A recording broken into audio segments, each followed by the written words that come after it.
hold Thomas.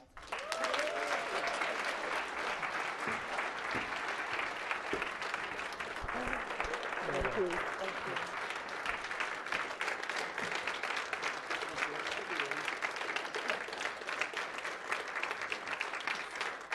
Thank you so much, Fiona. Conference, let's hear it for Councillor Fiona Bennett. How good does that sound?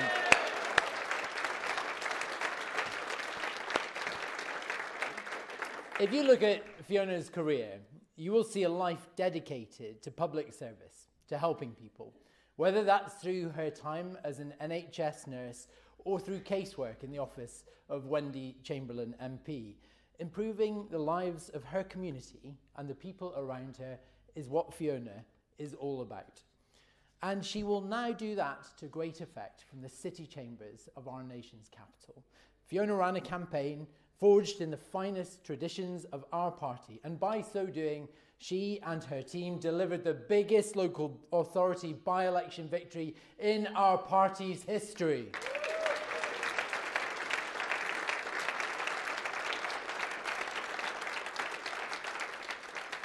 There is now a corner of West Edinburgh made solid gold by her success. It is represented at every single level of democracy by our party and our party alone.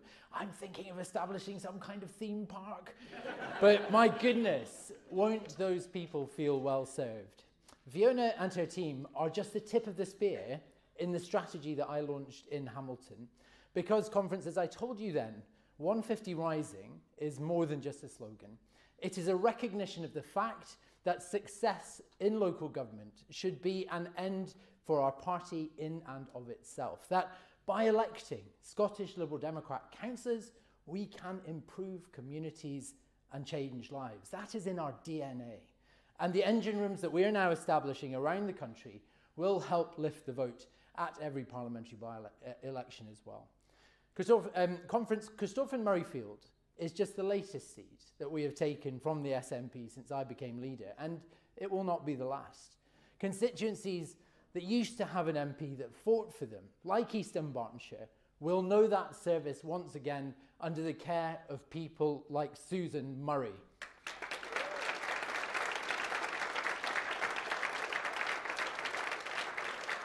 And conference, I want to tell you about another top-flight parliamentary target for me at the coming general election, and this one is personal. In 2015, we lost a legend of our movement.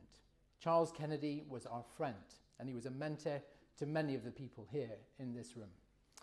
As public servants, it is incumbent on all of us to reflect the better natures of the people that we choose to serve, and nobody did that with more decency and grace than Charles.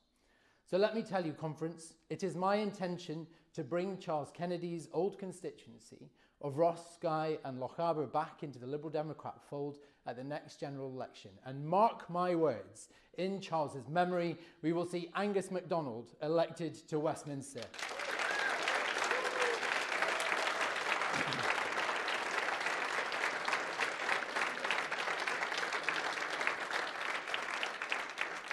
Friends, when I won my seat from the SNP in 2016, the bookies put my chances of winning at one point at just 65 to 1. So when one website had me at 14 to 1 to become the next First Minister of Scotland, that seemed like a solid bet. I'm flattered to have been contacted by so many people. I have given it serious consideration. As you know, my readiness thermometer is always at maximum. But now is not my moment. Seriously, though, conference, the contest to lead any party should be a meeting of ideas, a comparison of different and positive visions as to how we take our country forward. But the SNP are now hemorrhaging fair-minded, reasonable voters who aren't fussed about the Constitution. They are looking for a party to inspire them again.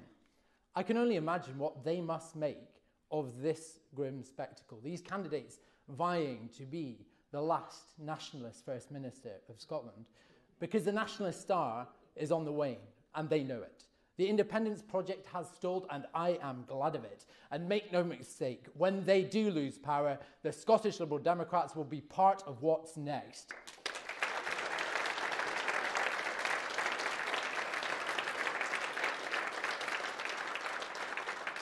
Friends, there are many things which loom large over Nicola Sturgeon as she closes the door on Butte House.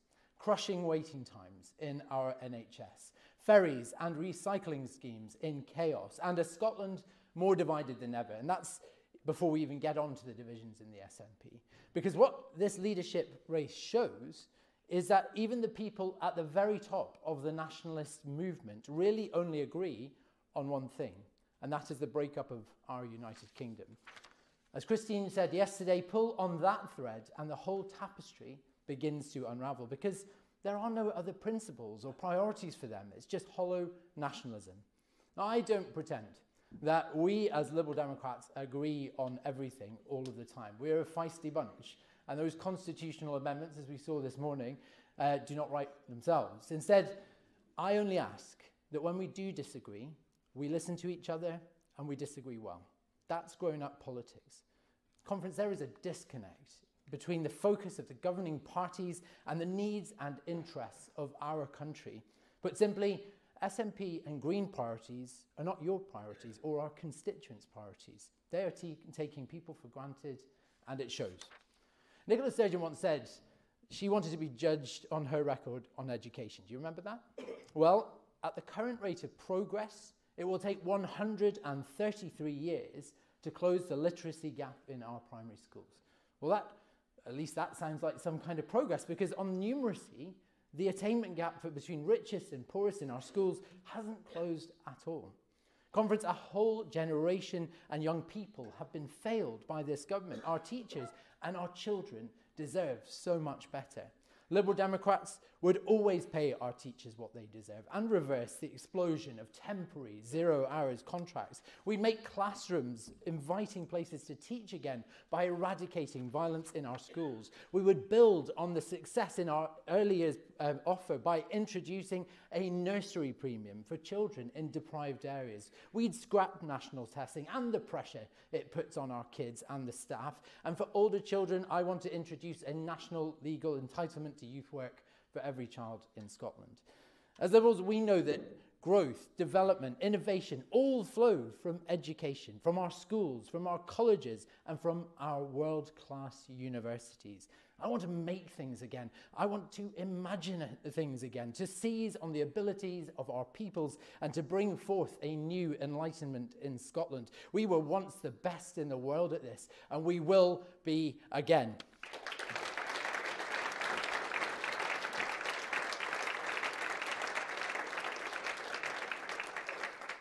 Conference, to harness the minds of Scotland, we need to take care of the minds of Scotland.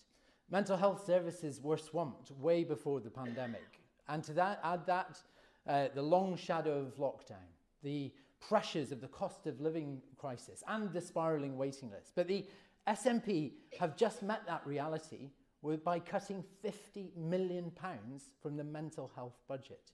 That's money that could have trained more staff to be put in as counsellors in our schools.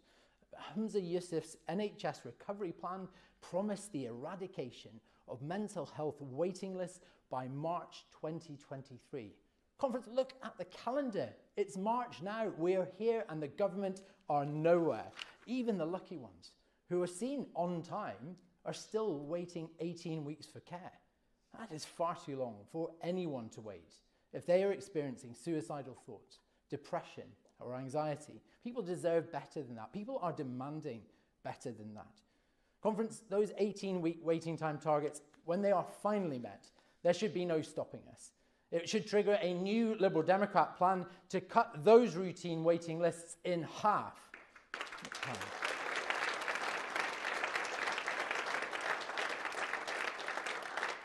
Conference, Scotland needs new hope for mental health. Scottish Liberal Democrats would reverse the cuts and re-establish a dedicated mental health minister. Create mental health beds for young people in all parts of the country when there are no beds north of this city in Dundee. That is a national disgrace. Ramp up training so that every workplace in this country can benefit from a mental health first aider. That's how Liberal Democrats would create a properly funded, world-beating system to tackle Scotland's mental health crisis.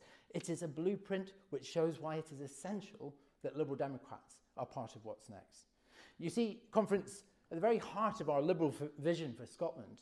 We choose to treat people as close to home as possible and as quickly as possible. And that just simply isn't happening. Ask the nurses and midwives, overworked on every shift because there are 6,000 vacancies in their profession. Ask the new mums, forced to travel 2 hours down the treacherous A9 to give birth because their local unit was closed down for good. And ask Maria, a Ukrainian refugee who travelled back to her doctor in Kiev because the air raid sirens and the drone strikes were less daunting than waiting for treatment in the Scottish NHS. All for the want of basic primary care. Conference Humza Yousaf should be embarrassed. He should be ashamed. If he is the answer, then it's time Scotland asked a different question.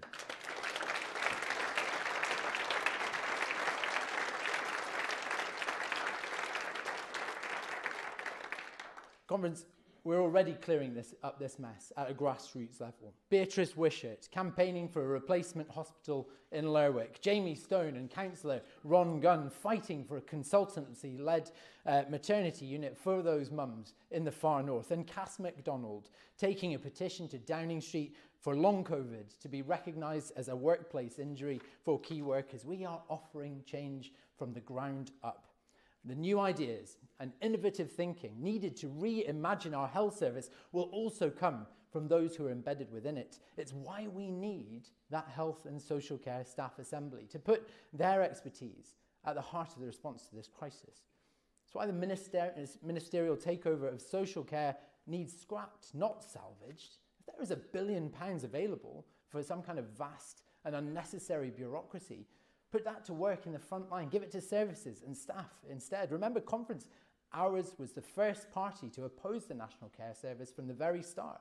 Momentum is now on our side. This is a campaign we can and must win.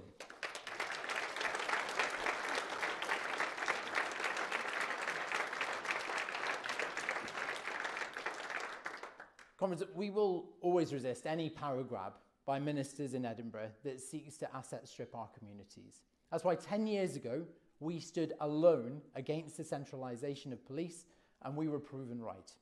Our party was and remains a party of local power, devolution to Scotland and devolution from Holyrood down to our communities. Conference, the SNP and Greens have no interest in reforming devolution or the United Kingdom. That would undermine their efforts to sow grievance and hostility towards our broken system. In truth, reform is the thing that nationalists fear the most. Now, when I talk about reform, I'm talking about a power surge for local democracy through federalism, equal votes, a written constitution, a reform of the House of Lords. So let's scare the stuffing out the nationalists and fix our broken politics.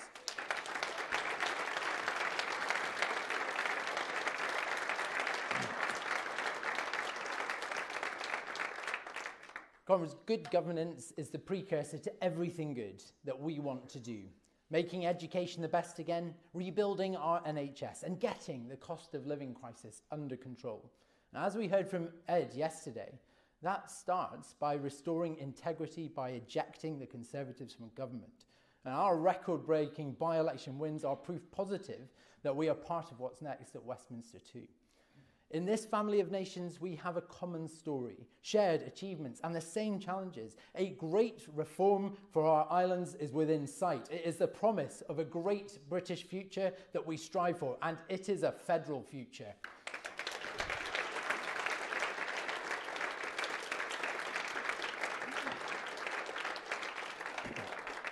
Conference, in 1966, Bobby Kennedy said, "Only earthbound man still clings to the dark and poisoning superstition that his world is bounded by the nearest hill, that his universe ends at river's shore, that his common humanity is enclosed in the tight circle of those who share his town or his views and the colour of his skin."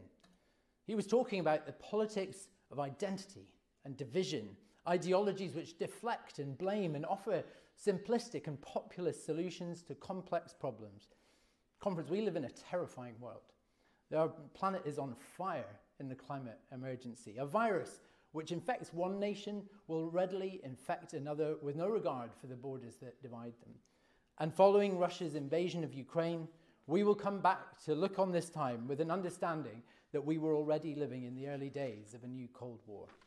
Conference, Scotland faces colossal and existential threats, and they do not end at River's shore. And I know that our common humanity does not lie in a border or a flag.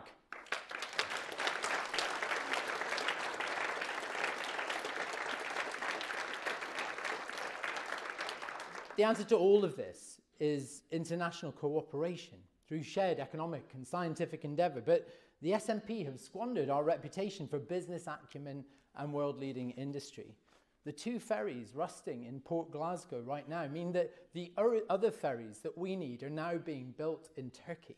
They sold thousands of square miles of Scotland's seabed on the cheap, and wind farms will be now built in foreign yards.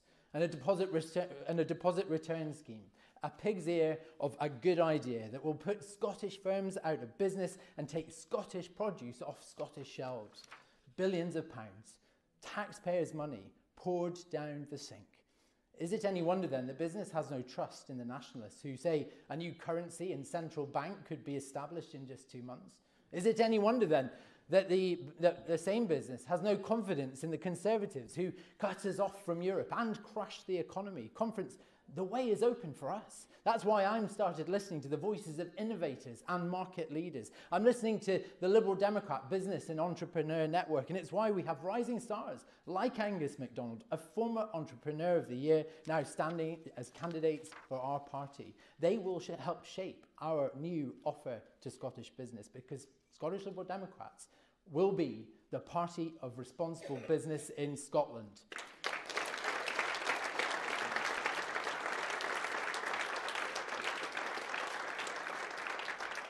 Conference, I told you in Hamilton that one of the things I am proudest for about our movement, why I'm proudest to be a Liberal Democrat, is our internationalism. The fact that we care passionately for people on the other side of the world that we may never meet. But increasingly, those people are knocking at our door, seeking safe harbour on our shores. The poet Arsan Shire once wrote, "No one puts their child in a boat unless the water is safer than the land." The Tories are punching down on the marginalised and the dispossessed once again. Gary Lineker speaks for all of us. They have become so miserable and shrivelled that they are trying to squeeze votes from the plight of refugees fleeing death and the victims of human trafficking. Rishi Sunak, Douglas Ross, stop trying to break international law. By so doing, you diminish the offices you hold, you diminish our country, and you diminish its standing in our world.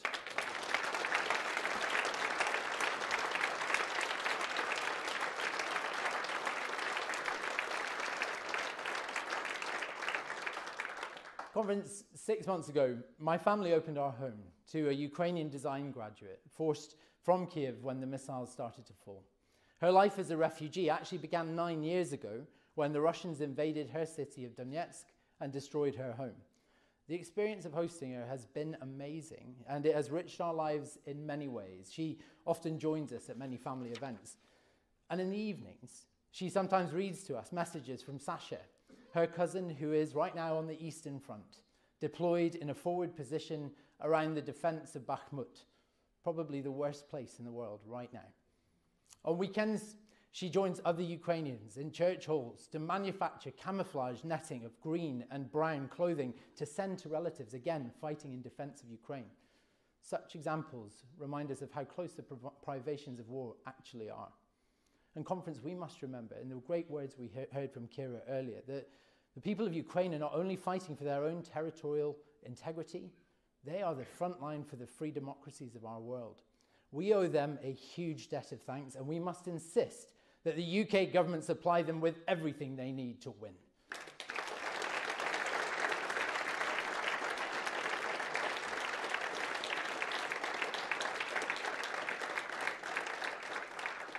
And to Kira, I've been a member of this party for 25 years. I've been coming to conferences for 25 years.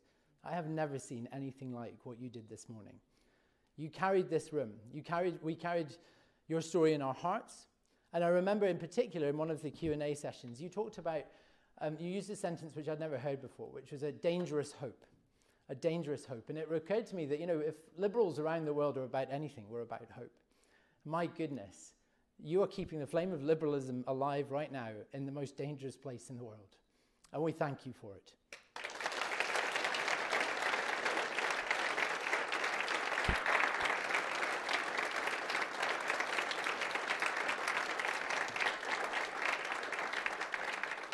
Can you come back next year?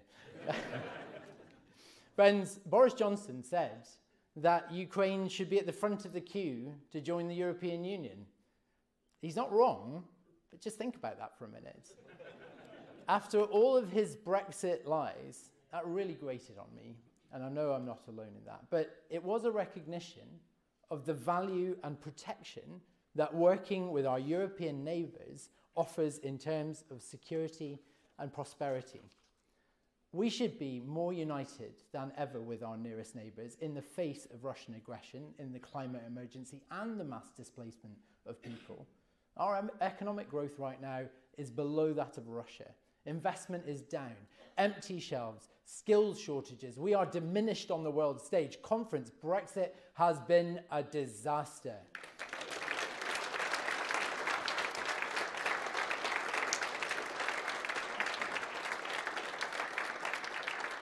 And I still grieve for what we have lost. Charles Kennedy said that always said that he was a Highlander, a Scot, a Brit, and a European. Each was a critical part of his identity without contradiction or conflict. Conference, make no mistake, Scottish Liberal Democrats are the most pro-European party there is. We do not apologise for it, and we do not deny it. I am a European to my fingertips. I believe in Europe for Europe's sake, and Conference is our mission to untangle the problems, to re-establish cultural and economic ties, to build back our close relationships and to forge relationships with our European friends. It means re-establishing Erasmus, as our party has done in Wales, getting back into the Horizon University Research Funding Scheme, mutual recognition of trades and professions so people can work across both the UK and the EU. We should be optimistic about the demonstrable shift in public opinion towards re-engaging with the European Union, and we should harness it. This country needs a party that will propose practical, tangible solutions to bring us closer to Europe. Conference, we are the ones that they are looking for, because you can take us out of Europe, but you will never take Europe out of us.